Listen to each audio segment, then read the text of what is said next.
which is better for you, a topically applied CBD or an ingestible CBD? Today, we'll discuss.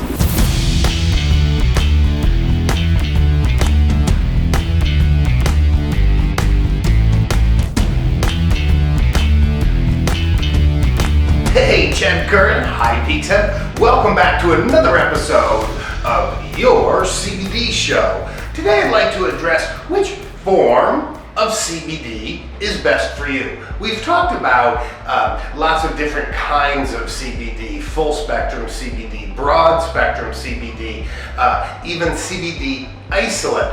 But that's not the type of form that I'd like to discuss today. Because when I go places, when I'm stopping at CBD stores or the like, there's a million different varieties. If you're committed to taking CBD, if you're interested in taking CBD, there's a gazillion things out there. You can get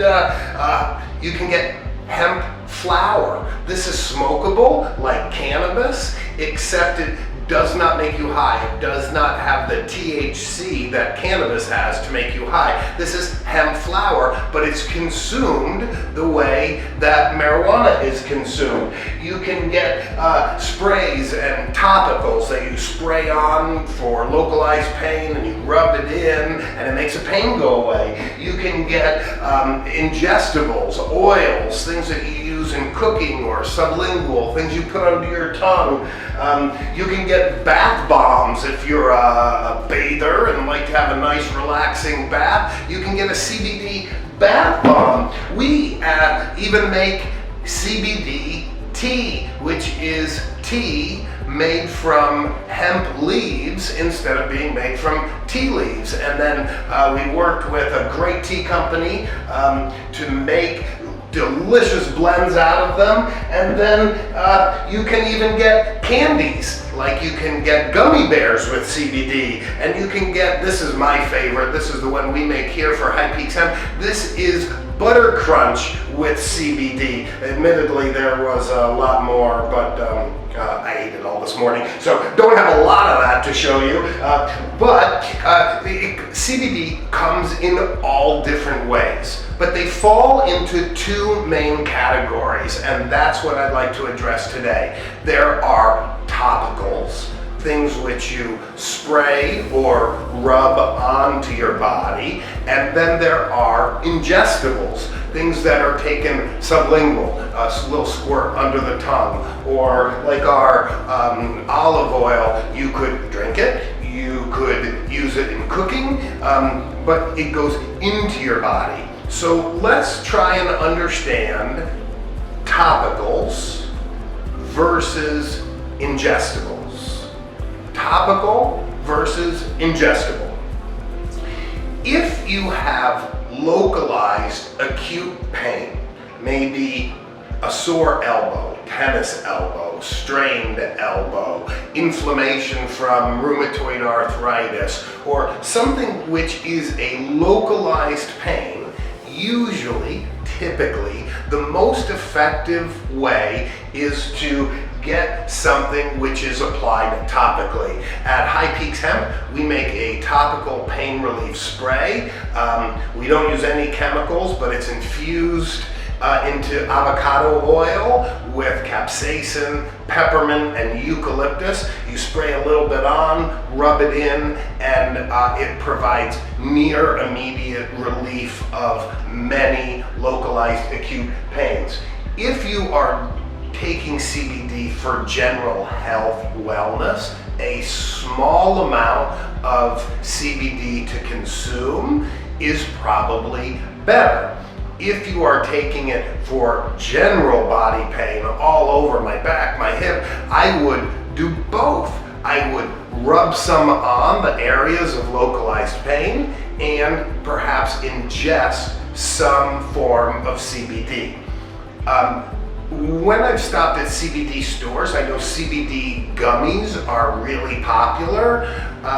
They're not my favorite. I'm not against them. If they work for you, whatever works for you is best. But that might not be the place that I would start. I would start with something more pure if you are suffering from pain. The FDA does make a state that hemp and CBD is not FDA approved. It is not meant to treat, cure, prevent, or diagnose any disease. There are so many different forms. I love hemp tea, which is tea made from hemp leaves. This is a project we call Magic Leaf Tea. You can learn more at magicleaftea.com. This is a great way to get small amounts of CBD into your system. I like it a couple of times during the day, a little bit in the morning, a little bit in the afternoon, a little bit in the evening, and it makes me generally feel very, very good. Anecdotal, for sure, but I love the tea. Then, if I have some kind of localized pain, my wife and daughter are yoga teachers, and so I started doing some yoga, and as great as it makes me feel, it did leave me with a little pain the first couple of times. A couple of squirts, spray it on, feels better. I'm an avid hiker, and when I am done with hiking, or almost done, I like to rub some on, and it helps relieve the overall kind of exercise pain. I'm not a runner, but a lot of runners find relief putting it on their legs and their knees and their lower back, either before, during, or after a run. So there are lots of different types. So if you are interested in CBD and you go to a CBD store or a place where they sell CBD, there are several factors to consider. What is your source of pain? Is it something that would be better with a localized rub, a body butter, a spray like we produce here at High Peaks Hemp, or something along that matter? Or is it more for general welfare, where you probably would consume it? Also, some people have internal things that they take CBD for, and so if you are having IBS, irritable bowel syndrome, a lot of people find great relief from CBD, and typically they would consume orally or sublingually a CBD product. So there are many, many things to think about when you're choosing a CBD product, but basically rubbing on is going to provide the most immediate local relief. Ingestion is going to provide internal or general welfare relief. So this has been another episode of Your CBD Show. My name is Chad. Thanks for tuning in. We'll see you next week.